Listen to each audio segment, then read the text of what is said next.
जय श्री कृष्णा दोस्तों, आज नवरात्र का दूसरा पावन दिन है। माँ से प्रार्थना है कि आपकी सभी मनोकामनाएं पूरी करे और आप लोग भी इन 9 दिनों में पूरे भक्ति भाव से माँ की आराधना कीजिए। दूसरे नवरात्र में हम लोग माँ के ब्रह्मचारिणी रूप की पूजा करते हैं। तो आइए सुनते हैं माँ ब्रह्मचारिणी की कथा। माँ दुर्गा की नव शक्तियों का दूसरा स्वरूप ब्रह्मचारिणी का है। यहाँ ब्रह्म शब्द का अर्थ तपस्या है। ब्रह्मचारिणी अर्थात तप का आचरण करने वाली। कहा भी गया है वेदस तत्वम तपो ब्रह्म, यानी वेद, तत्व और तप ब्रह्म शब्द के अर्थ है। ब्रह्मचारिणी देवी का स्वरूप पूर्ण ज्योतिर्मय एवं अत्यंत भव्य है।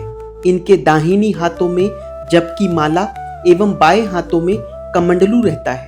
अपने पूर्व जन्म में जब ये हिमालय के घर पुत्री रूप में उत्पन्न हुई थी, तब नारद जी के उपदेश से इन्होंने भगवान शंकर जी को पति रूप में प्राप्त करने के लिए भगवान शंकर की आराधना करती रही। इसी दुष्कर तपस्या के कारण इन्हें तपश्चारिणी अर्थात ब्रह्मचारिणी नाम से अभिहित किया गया।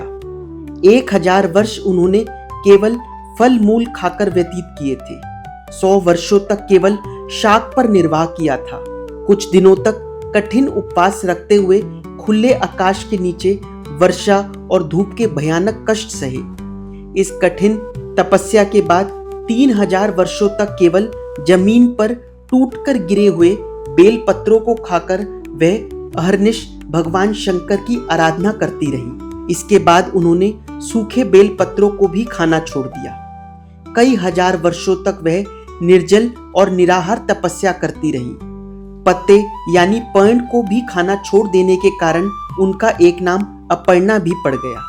कई हजार वर्षों की इस कठिन तपस्या के कारण ब्रह्मचारिणी देवी का वह पूर्व जन्म का शरीर एकदम क्षीण हो उठा। वह अत्यंत ही कृशकाय हो गई थी। उनकी यह दशा देखकर उनकी माता मेना अत्यंत दुखित हो उठी। उन्होंने उन्हें उस कठिन तपस्या से विरत करने के लिए आवाज दी, ओ माँ, अरे नहीं, ओ नहीं।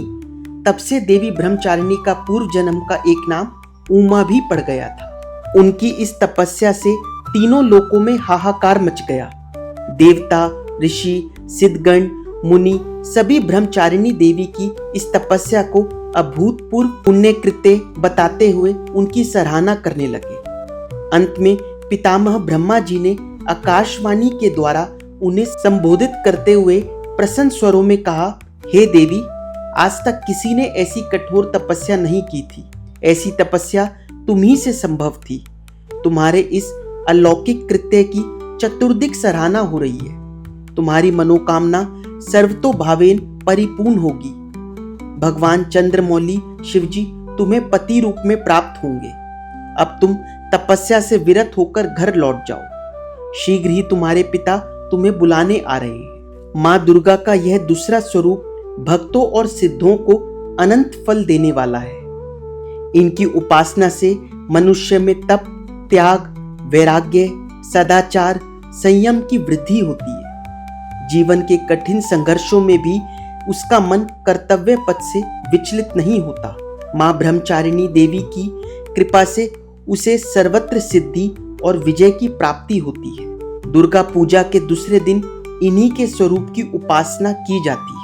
इस दिन साधक का मन स्वाधिष्ठान चक्र में स्थित होता है। इस चक्र में अवस्थित मन वाला योगी उनकी कृपा और भक्ति प्राप्त करता है। बोलिए ब्रह्मचारिणी मैया की जय, भक्त और भगवान की जय। अगर आप लोगों को वीडियो अच्छी लगी हो तो वीडियो को लाइक और कमेंट सेक्शन में जय माता दी लिखिएगा। चैनल को सब्सक्राइब कर लीजिएगा। धन्यवाद दोस्तों।